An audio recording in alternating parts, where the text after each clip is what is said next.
Please rise for the Pledge of Allegiance. I pledge allegiance to the flag of the United States of America and to the republic for which it stands, one nation, under God, indivisible, with liberty and justice for all. Roll call, please. Ridenhour, Here. Osborne, Here. Latari, not present. Jones, Here. Euler. Here. Thank you. Approval of City Council minutes. Motion to approve City Council budget retreat minutes dated July 9th, 2026. Regular meeting City Council minutes dated July 13th, 2026. And City Council budget retreat minutes dated July 14th, 2026. Move to approve as presented. Ridenhour, Yes. Osborne, Yes. Jones, Yes. Euler. Yes. Item 4, adoption of agenda. Motion to approve agenda as presented. Ridenhour, Yes. Osborne, Yes. Jones, Yes. Euler. Yes. Thank you. We're going right through this fast. Item 5, second reading of ordinance. An ordinance amending chapter 27 of the Code of Ordinances of the City of Warrensburg, Missouri, establishing the McGuire Street Corridor Overlay Project presented by Barbara Carroll, AICP Director of Community Development. Thank you, Mayor and City Council. At your meeting 2 weeks ago, maybe it was 3 weeks ago, you had a first reading to public comment and had a first reading of this ordinance creating the McGuire Street Corridor Overlay District. Since then, after that meeting, staff has not received any additional public comment regarding the ordinance. And so we have placed it on your agenda for a second reading this evening. The majority of the information concerning the overlay district is in the council packet from your previous meeting. We did put the ordinance, the Planning and Zoning Commission's recommendation for approval, and a copy of the map of the affected properties in tonight's packet. There's no additional questions. Staff would recommend approval of the ordinance as presented. Any questions? Move to approve the ordinance as presented. Ridenhour, Yes. Osborne, Yes. Jones, Yes. Euler. Yes. Thank you. Thank you. 5.2, second reading, an ordinance authorizing the city manager and city clerk to execute a professional service agreement with Burns and McDonnell Company, Inc. for Phase 2 Construction Administration Observation Services for the Rethink McGuire project, presented by Joe Clifford, Public Works Project Manager. Thank you, Mayor, City Council. Last meeting we had, there was first reading, we needed more information on the area and the process of it. I believe you got that in your packet. You don't have any more questions? No, thank you very much for including the clarification that it covers the emerging contaminants grant, and that's what phase 2 is. So thank you very much. If I may, one clarification, I think for the city attorney's benefit, but all those changes just added context to the scope as it was originally presented, but it certainly does kind of add additional detail for the record. Yes. Thank you. I did appreciate the plans that you had in there. Is it possible to also get the plans for the rest of the corridor too? And what work was done along that corridor? Done already? Yeah, They're actually, wow, some are pretty large. I can probably get them set for you, send it to you. I'd just be Look interested. on the website as well. At some point it was out there. We can revisit what's posted. Okay, sounds great. Thank you. Other questions? No, but I want to say thanks for the work to get us through 1 and 3, and Peyton back there, appreciate it. I mean, you were here for months and months, and Aaron Yeah. was here the whole time too, part of it. But anyway, it's doing great. We appreciate the good work we had. Yep. Motion to approve? Ridenhour, Yes. Osborne, Yes. Jones. Yes. Euler. Yes. Thank you. Thank you. Item 6.1, first and second reading ordinance. An ordinance adding section 2-546, directing that certain charitable trust funds be utilized to the maximum benefit for their intended purpose, to Chapter 2 Administration, Article 6, Finance, Division 3, Trust Fund of the Code of Ordinances, presented by Jody L. Schneider, City Clerk. Thank you, Mayor and City Council. This proposed ordinance is being brought to you this evening. In addition to it, it is proposed to add the Chrissy and Brown Trust Funds into a recently adopted Stevenson Fund grant policy with a grant application period and grant awards by council in a collaborative amount. Each fund would be separate, but would be a part of a collaborative amount for awards. Each fund is noted there in the background, has separate restrictions that go along with it. And what we have discovered under our issue portion of it is, first of all, there's a resolution for the Brown and Chrissy Trust that was adopted that sets limits on the amount of awards that can be given out. And so we would need to adhere to those. There is some flexibility built into that for council to decide, but they definitely wanted each of those funds, the identity of those funds to remain separate. So as we were looking and reviewing this proposed ordinance, we looked at the economic impact. And if you notice on your city council letter, there is a graph that actually denotes each trust fund separately. The minimum balance is listed, the current balance, and then the estimated annual proceeds. Those amounts were calculated based on our interpretation of how the trust fund was originally set out. And you'll note that these funds have been budgeted in the past at higher amounts. These of course are estimates, but we're not looking at a lot of dollars there to be handed out to the community. So we wanted to present this to you. I think City Manager Scragg has more to add to that. Yeah, thank you. So This has kind of turned into like peeling an onion. The more we dig into this, the more we find. But in the past, we found ourselves in a situation where we were having to speculate about interest earnings and what might be yielded for the different funds. So the ordinance that's before you goes into maybe more detail than it needs to, but it tries to clarify that we're going to finish a fiscal year. We're going to get the audited financial statements for the fiscal year. We'll know what our earnings were for that year. That'll be the basis of budgeting for the upcoming. So it'll create a year's lag in there, but we'll be getting our audited financial statements. We'll realize what our earnings were. We'll be able to administer each one of these grants as it's stipulated. And then we can take that amount and put it into the budget for the upcoming year. That creates a process that's predictable and a little bit more consistent. But what's left to be done then is we still need to look at these balances in excess of their minimums and figure out what we want to do with those. And what I really would like the opportunity to do, or the time to do, is we need to go back and take a look at kind of our financial history. I don't expect we're going to have our financial history back to when some of these wills were invoked. But I think we can kind of decipher how it is we got to the balances that we have compared to the minimums. I think partly what was happening, the Stevenson Trust, as an example, has language in it that the earnings less 10% of the earnings are supposed to go back to the principal. The remainder is available for grant funds. It has a provision in it that unspent proceeds are to be set aside, essentially. I think they've been rolled back into that same account, and they've been picked up as if they were principal to be protected.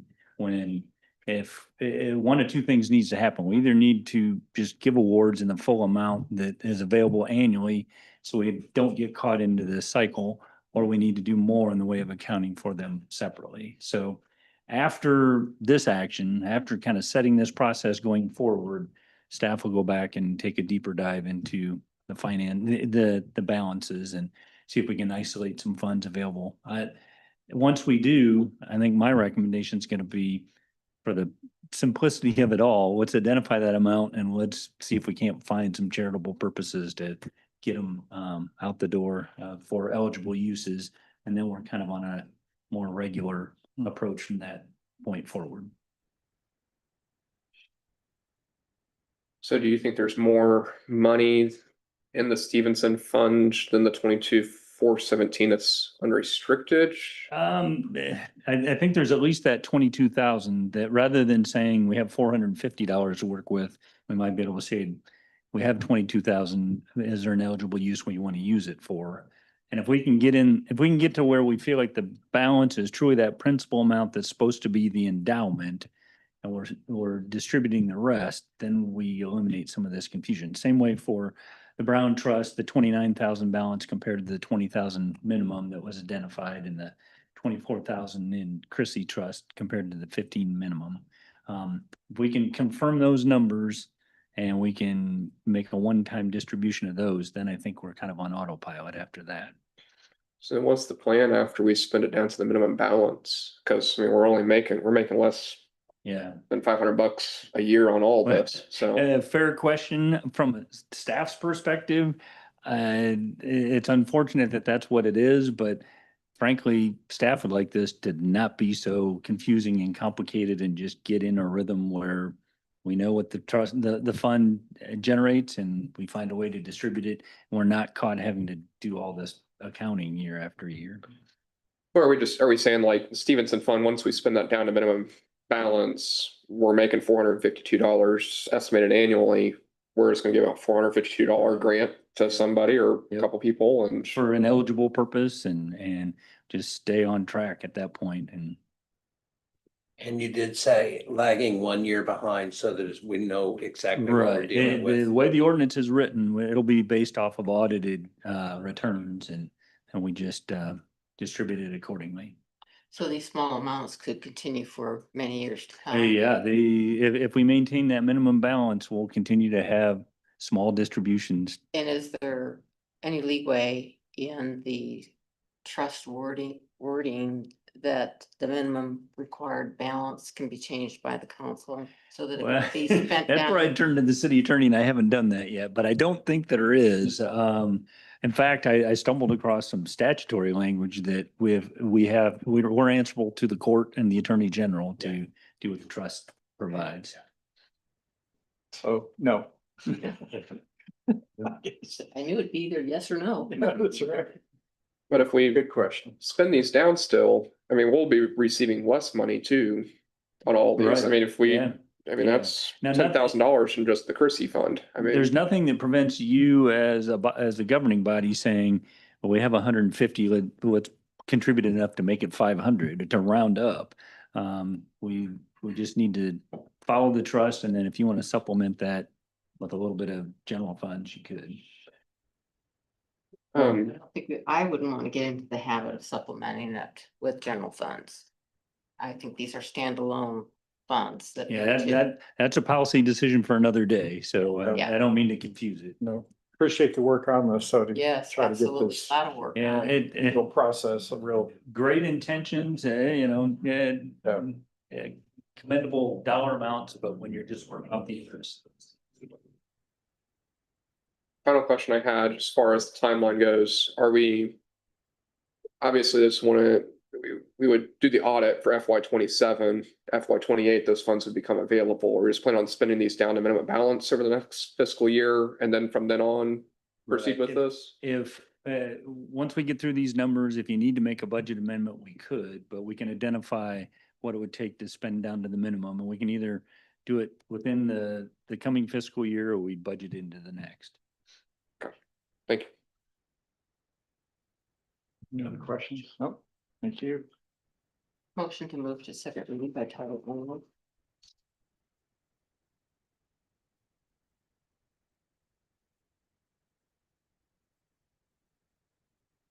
Ridenhour, Yes.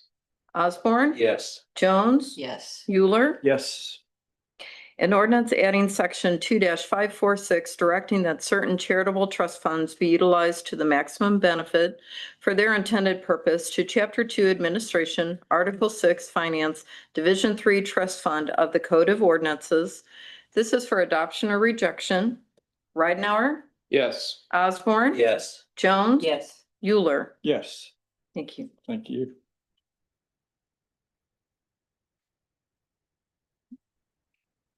Item 6.2, an ordinance authorizing the city manager and city clerk to execute a contractor services agreement with SAK Construction LLC for the 2026 sanitary sewer main lining project in the city of Warrensburg, Missouri. Welcome, Jason McCarty. Haven't seen you for a while. Public Works Project Manager, you've been busy. Good evening, Mayor and council members. Yeah, with Bill on vacation, you get both of us project managers tonight. So, a little history on this. In the process of getting this project put together and getting ready to bid it, Mr. Nick Jacobs back there with SAK got in contact with me, informed me that they did have a cooperative purchasing agreement through Omnia Partners. Doing a little research on that, we found out that through our finance procedure manual that we are authorized to do that in lieu of the traditional bidding process. Sending those numbers up that we've gotten from SAK, the city manager wanted me to do a little more due diligence, and we got with a second vendor whose numbers came in a little bit higher than SAK. So here we are today, before you asking to move this forward and let's roll on this project for 2026 as presented in the council packet. So if you all have any questions for myself or Mr. Nick Jacobs, we can answer those for you. The question I had was about the process. So you didn't have to go through the normal bidding process. Can you you said you were looking at a manual, like just internal financial policy, or? Our financial policy listed in your council letter there authorizes us to use cooperative purchasing agreements instead of putting it out for a formal bid and then taking the 30 days and getting the bid packets in and reviewing them that way. We just use a cooperative purchasing agreement through stuff that's already been executed statewide or. Yeah, so we do have a procurement policy, And the premise behind cooperative purchasing is it's already been through a competitive bid process and you're able to take advantage of that. Sometimes you get get better pricing because of quantity, but One of the other aspects that it does help with is expediting the process. Instead of putting it out to bid and waiting for 30 days, you can execute through the cooperative purchasing agreement that's already been through that process, and you can usually get to construction a little quicker. Yeah, this is a pretty common practice across the state, and basically these are folks who, it's like pre-qualification essentially.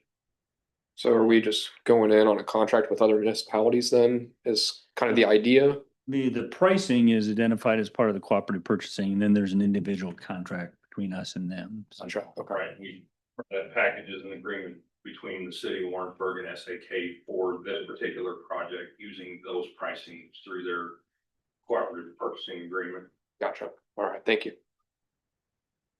Appreciate you accepting, including a map of where all this is gonna happen. Like that. Any other questions for Jason or Mhm. SAK? No, thank you. Motion to move to second reading by title. Thanks, Jim. Ridenhour, Yes. Osborne. Yes. Jones, Yes. Euler. Yes, An ordinance authorizing the city manager and city clerk to execute a contractor services agreement with SAK Construction LLC for the 2026 sanitary sewer main line lining project in the city of Warrensburg, Missouri. This is for adoption or rejection. Ridenhour, Yes. Osborne, Yes. Jones, Yes. Euler. yes, Thank you. thank you. Item 6.3, an ordinance authorizing the mayor to execute an agreement of sale and related conveyance documents for certain city-owned real property located on East Young Street, presented by Michael D. Scraggs, city manager. Thank you, Mayor and Council. You may recall when we did our driving tour of the community, we tried to inventory all the properties that the city owned, those that were in use and those that were surplus or not in use. And on East Young Street, there was a location that used to be a sewer lift station. You may also recall we looked at sewer lift stations, and it's very much an oversimplification, but think of a sump pump for sewage. We had a lift station location there in East Young.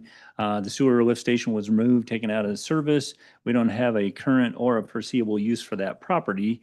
And so we had interest from Scott Rassa with Earthworks, who is grading and preparing the site that he owns in that vicinity, connects to this particular piece of property. And he has kind of a vision for site work. His property actually goes from Young to Russell and kind of wraps around. So he's got an opportunity to do something that's more inclusive of this property and his. He approached us, and so based on that interest, I commissioned an appraisal. Didn't expect that property was going to appraise for very much value, given its location next to the creek, the topography, the difficulty, the small size of it. And it came back at $10,000. So the agreement that you have before you reflects that appraised value. The one added benefit, I think, to us as the city and as the community is it does include provision in it that the buyer agrees to complete improvements to the right of way and to the area simultaneous with their development of the property. And so it provides that the buyer will install right of way improvements, street widening, curb and gutter, and sidewalk on a line to match the surrounding 505 East Young, which is the property east of this site. I've spoken with Mr. Rassa. All those terms are agreeable to him. He had questions about the timing of it all because it doesn't have a hard deadline. And we talked about just coordination with his project. It does have a reacquisition right. If he should fail to meet those conditions, we could choose to take the property back. We'd have to pay him what he paid us. And that's essentially the proposed agreement. With respect to our strategic plan and why we might want to do this, I think it's not so much about the money as a higher and better use of the property. So we have in our strategic plan a goal of allocating resources efficiently to maintain existing infrastructure. And within that goal is an objective of connection and maintaining city sidewalks and trails. This is an opportunity to get a sidewalk and a road widening in an area that would be a little challenging for us and probably wouldn't be a high priority in amongst all of our other challenges. We also have a goal in the strategic plan of providing quality services to the community that preserves and stimulates economic prosperity with an objective of identifying and promoting projects that enhance quality of life in Warrensburg. There's also a goal of continued development to make our community attractive and with an objective of encouraging residential, commercial, and industrial growth. I think this does all that in terms of maximizing development of this property in conjunction with his intended redevelopment nearby. So we would have the $10,000 cash receipt, and then we would have the benefits that I described. So it's staff's recommendation that you authorize entering into the agreement, and Mr. Rasa has seen the agreement and indicated it's acceptable to him. I did have two quick questions. $10,000 just goes in the general fund. Yeah, miscellaneous revenue. And then the second one, as far as the improvements, I know that we can reacquire that property. What kind of timeline is he working on?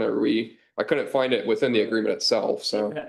And I don't want to speak for him, but he's actively doing grading work on kind of the north side, on the Russell side. And I think he's working on aggregating some more ground, and he's actively doing that. So our intent is to stay in communication at the point that that site starts to look like he's getting it ready for development. He needs to be working on this as well. So I assured him, let's just stay in communication and we'll try to synchronize this with his project. But those improvements are not part of the leveling of that ground. It's with the development of a new building or something. Okay. The way that we worded it is simultaneous with improvement of the adjoining property. So I don't know that it's development in terms of, a site and a business prospect, but just the improvement of the rest of that site. And that was the discussion that we were going through the drafting of this. I actually had some very explicit timetable language, and we went back and looked at, he's literally doing the development right now. And so we're not so much worried that he's not gonna do development. It's more just tying into, okay, if we're doing this development, we'll tie it to that development. And it's all happening at the same time. Yeah, and honestly, I was trying to avoid imposing some arbitrary timeline and giving him the opportunity to just meld it into his project. Thank you. Motion to move to second reading by title only. Ridenhour, Yes. Osborne, Yes. Jones, Yes. Euler. Yes. An ordinance authorizing the mayor to execute an agreement of sale and related conveyance documents for certain city-owned real property located on East Young Street. This is for adoption or rejection. Ridenhour, Yes. Osborne, Yes. Jones, Yes. Euler. Yes. Thank you. 7.1, public comment policy discussion. But you, Mayor and Council, so this is following up on your recent strategic planning discussions about our approach to public comment. We left that conversation. Well, I want to preface this with, this is just a draft. Want to get your feedback, need to run it. I feel pretty good that I haven't stepped on free speech, but I need to run that by the city councilor as well. But coming out of that conversation, it seemed like you had some consensus around kind of three forms of public comment. One being that formal public comment related to a public hearing, another being public comment on something that's on your agenda, and a recognition that really needed to create that opportunity before you discuss and consider an agenda item. And then the last item was just public comment in general. And we had a little bit of conversation about, that could be at the end of the agenda, but that seems to get a little confusing when you're splitting it up. So this policy was drafted with your feedback in mind. The other thing that I would tell you, I don't know if you've noticed recently, but there's a lot of public comment going on as it relates to data centers and it just underscores some confusion about the First Amendment and free speech and public meetings and the nature of public comment at a local government, whether it's council, planning commission level. So I tried to be firm in clarifying those items, as well as spelling out that you are open to receiving public comment within certain rules that are content neutral. It's based on time, place, and manner, not topic or opinion. And so there's kind of a preamble there that, and I won't read all this to you, but it spells out that these are business meetings of you as a governing body. They are open to the public to be observed. The point there is that while public comment is not required, you are receptive to and want to allow for public comment within expectations of decorum. And it spells out those three items that I talked about: scheduled public hearings, comments regarding an agenda item, comments regarding matters that are not on the agenda. And then it spells out the process in which they should sign up. Typically, they have 3 minutes to address the city council. Tried to address as well, it came up in some of your conversations about what other things that come up: handing out information, signs, reactions, whether that's audible or not, when they're not speaking at the podium, and tried to give you, as the governing body, sufficient latitude to be open to the comment, but if decorum is a problem, exercise your discretion or your authority. With that, I'd be happy to answer any questions, take any feedback you might have about edits. One other thing that's somewhat related, so some of the public comment that I referred to earlier has really gotten high profile in the media, news media, social media. So another thing that I've done is just drafted a script that the person presiding could have on hand if we really lose decorum. And it's essentially recess the meeting, revisit. This is a public meeting, meaning you're open to the public, but it's not, you're clarifying their understanding of First Amendment free speech and public meetings to try to reset decorum if it comes to that, rather than have it kind of spin out of control like you might have seen in other communities. No guarantees that'll work when things are dicey, but just trying to have that prepared in advance as well. So be happy to answer any questions. I like the direction we're headed on this. Concern I have, we're gonna have 3 different categories and then potentially multiple public hearings within the same meeting. It's a lot of sign-up sheets over there. So I think just having some sort of streamlined process would be beneficial too, just because it is confusing right now to some people if there's multiple things to speak on. Yeah, agreed. In fact, I kind of was envisioning, and Jody and I haven't talked and I haven't fleshed this out, but the sign-up sheet is going to be important. And the more we can give them the opportunity to indicate which agenda item they're here to speak on, and make that as simple, as straightforward as possible, it'll help them and it'll help us. And then it'll help the mayor group speakers by agenda item as well. I think we also need to define in here when people need to be here. Does signups end right at 7? Is it whenever we call? That type of stuff. If everything's gonna be on one sheet, mayor would get that at the beginning of the meeting now. So how would people sign up after if they show up at 7:01 or something, for example? The only other comment I had on it, I would love to just see like a draft agenda and just kind of what it would actually look like if we were to have a normal meeting. But otherwise, I think this looks great. And yeah, so following this, we'll take a look at the ordinance and what it says about the agenda and see if we need to amend that, but we can certainly get you a draft agenda. okay, thank you. Any other comments, questions? No, I like the idea. Yep, me too. Speaking of that. Oh. Thank you, Jessica. Appearances to the council not listed on the agenda. And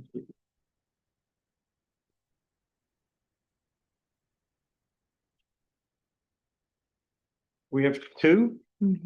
And the first one is Jamie DeBacker. If you come up and state your name and your address, please.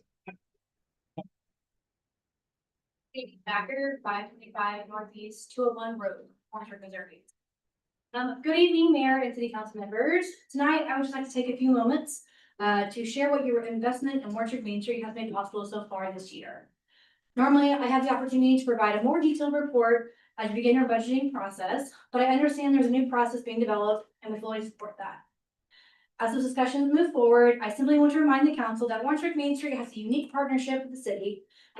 While we are a nonprofit organization, our role extends far beyond that.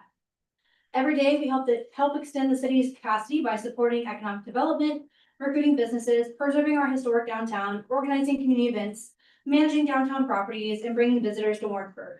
Our goal has never been to replace the city's work, but to be a trusted partner that leverages volunteers, private investment, grant funding, and community partnerships to accomplish more together than we could do alone.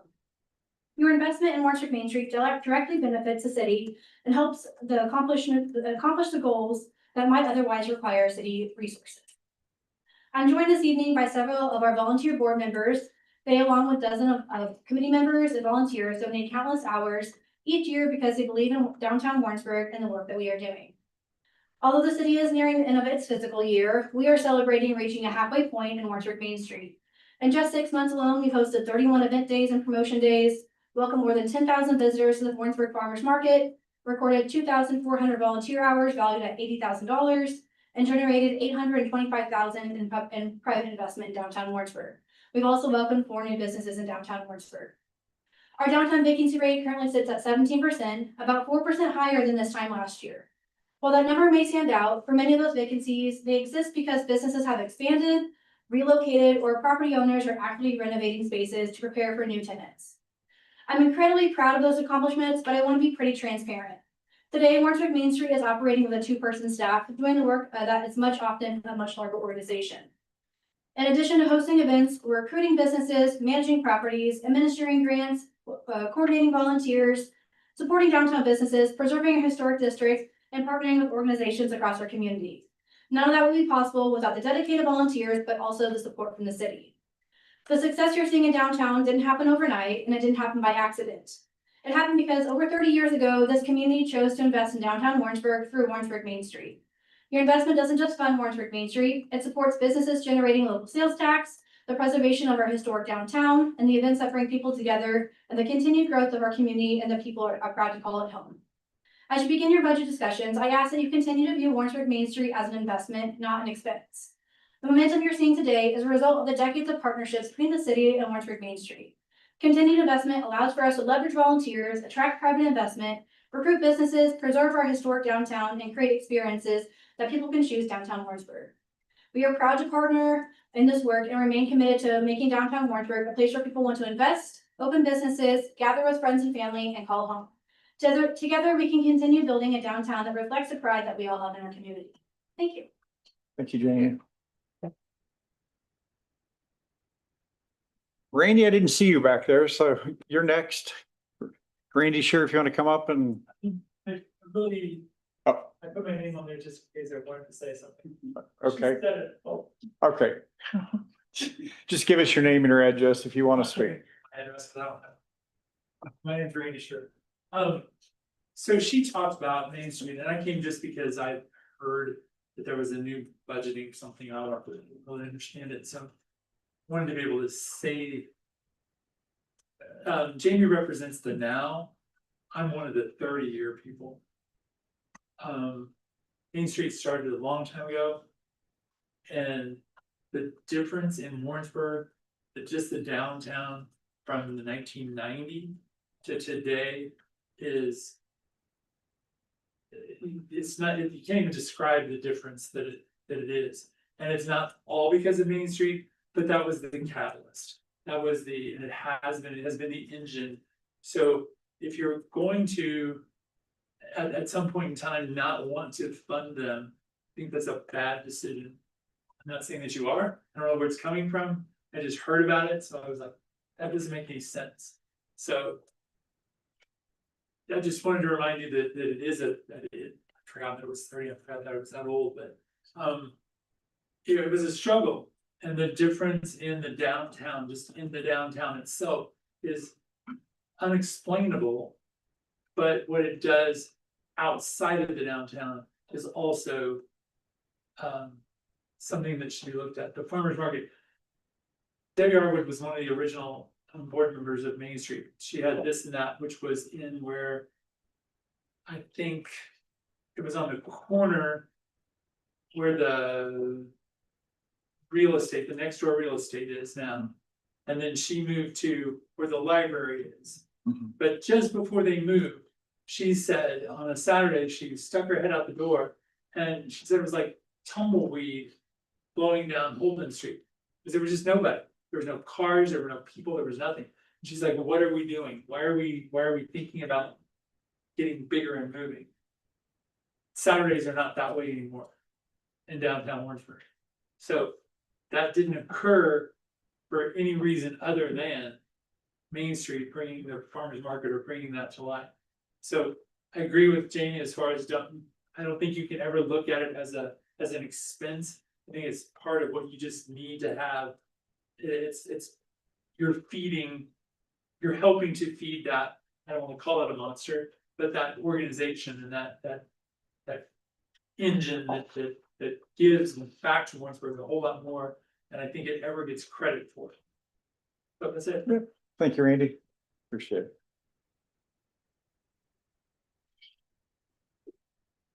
Miscellaneous matters from the mayor and or city council? Nope, okay.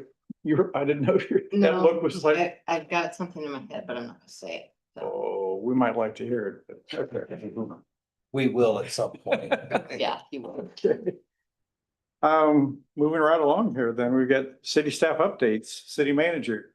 Believe it or not, I really don't have anything. We're just keeping on budget wise, street wise, and staff's got some things for you, but I won't belabor the point. Thank you. Administrative Services Department, City Clerk, I had nothing to report this evening. Community Development. I have an update. Okay. Sorry to break the streak there. The county released the delinquent tax sale list of properties last week. And on that list was 303 Main Street, and so you might wonder how that impacts the city's ongoing receivership process. We continue on that path. The Warrensburg Property Rehabilitation Corporation that was established a couple of years ago will have their meeting this Wednesday at 2:30 here in this room. And our legal counsel has filed a motion to issue the deed with the court now that the 2-year waiting period has passed.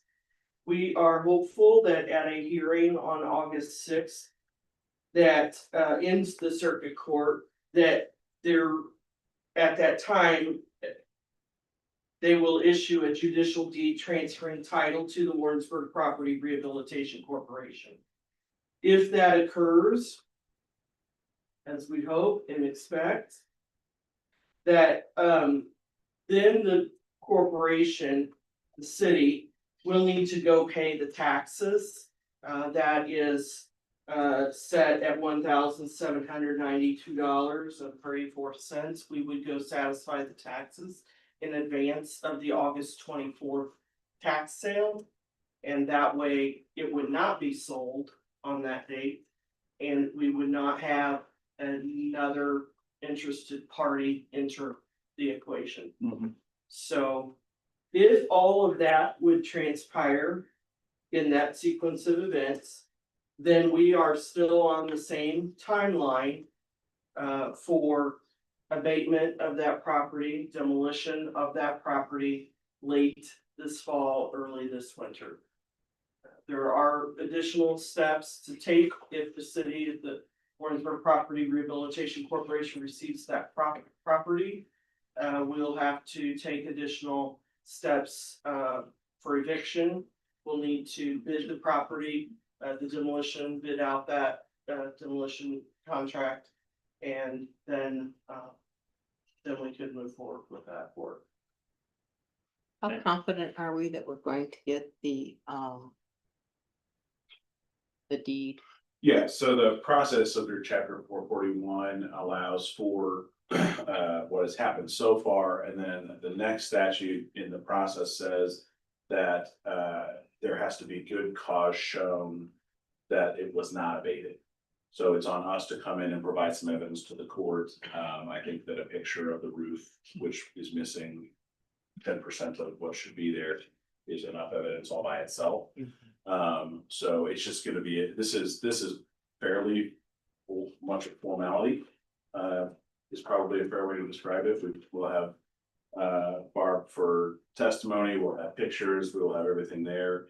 And so I don't anticipate this being much of anything. It's set at an 8:30 hearing before 9:30, before a 9 o'clock docket. That typically is for things that are gonna take 15 minutes, so. It should be a fairly inconsequential issue. The judgment will get issued in judicial deed. It just means, of course, a judgment that says you own the property based on the judgment. So we'll get that in place. I've already talked with Ms. Taylor about, on her end of things to make sure that she agrees with my interpretation. I've talked with the court about the procedure, so I don't anticipate there being any issues procedurally speaking. And that would be on August 7th, we can begin taking steps. So- Figure it out. Two things of note, Barb and I talked, and we certainly within the budget can absorb the $1,800 expense of the taxes. So we'll do that at a staff level, at administrative level. The other thing I think I may be aware of, but just want to reassure everyone, the mayor and I have done everything we know to do in terms of social, trying to reach out to the family, social services, agencies that might be able to be of some assistance to the tenant.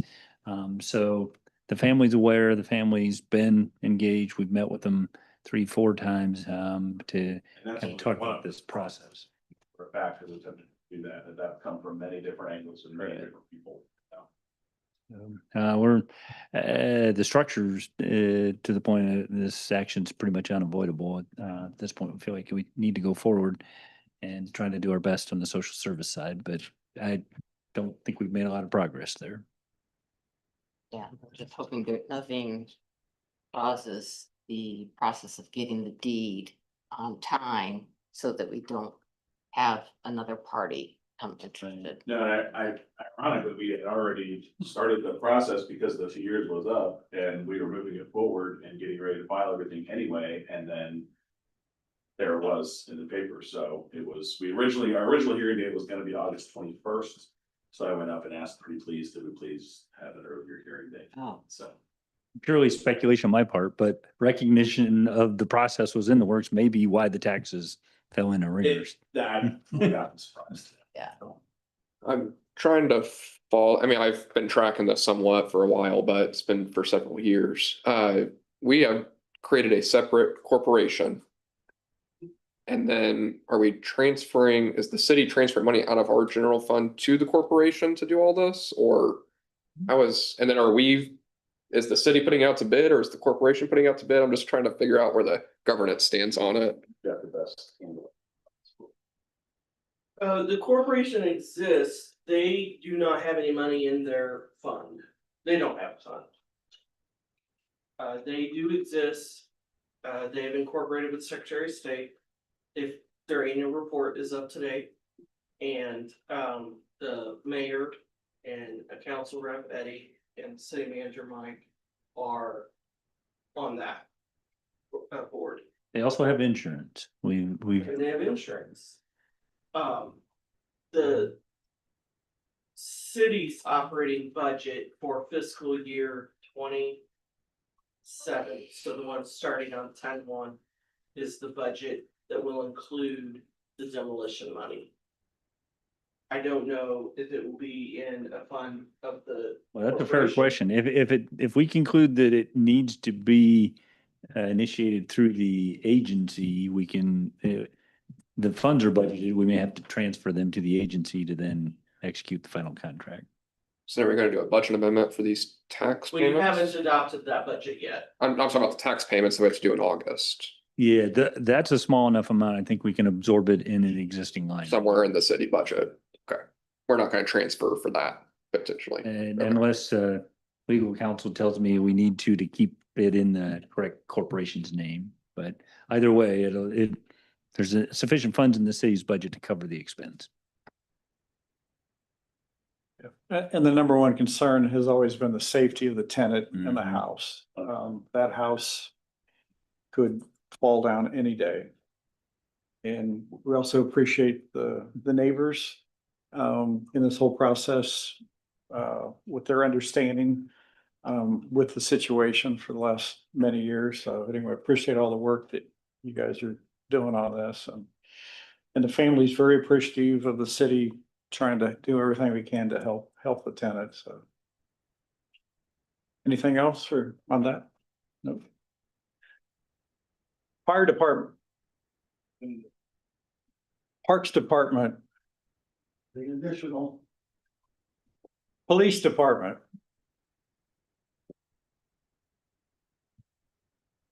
Evening, Mayor, Council, here before you tonight, Max asked to hold 2 or 3 council meetings before about the Blue Shield grant. We did receive that. They're gonna be allocating approximately 28,985.50 to us, to each, awarded, city or county. So we're looking at, doing 8 SWAT vests. They are approximately $3,641 a piece. That would take us just $147.54 over what the allocated money is, so. Just How much? give me, How much are each one? each of the vests are $3,641. And this came in a short time ago, and we had to scramble and get bids, what we wanted to look at spending, allocating that money for, and, we had the idea of the SWAT vest, so we brought them in and was able to get the bid on that and looked at a couple other things, but this best bid for this grant. So Are they just more, they're heavier vests, so a stop, bigger gun? bigger rifle rounds and pistol rounds. Now our everyday vests, we upgraded them. They will stop rifle round as well, but these have heavier plates on them and more user friendly for the SWAT guys that are out in the field doing stuff, so. You may recall last year's conversation about the Blue Shield grant was flock and we said you decided, gave direction not to proceed. And at that time we said, we'll revisit it when the Blue Shield grant comes out, or we wouldn't do anything without consulting you further. But given the Blue Shield grant amount, given the prior conversation, staff's not coming back to you with a recommendation for flock at this time. Congratulations on the grant award. Yes. Thanks, Chief. Public Works Department. Report. I was gonna put you on the spot a little bit. Okay.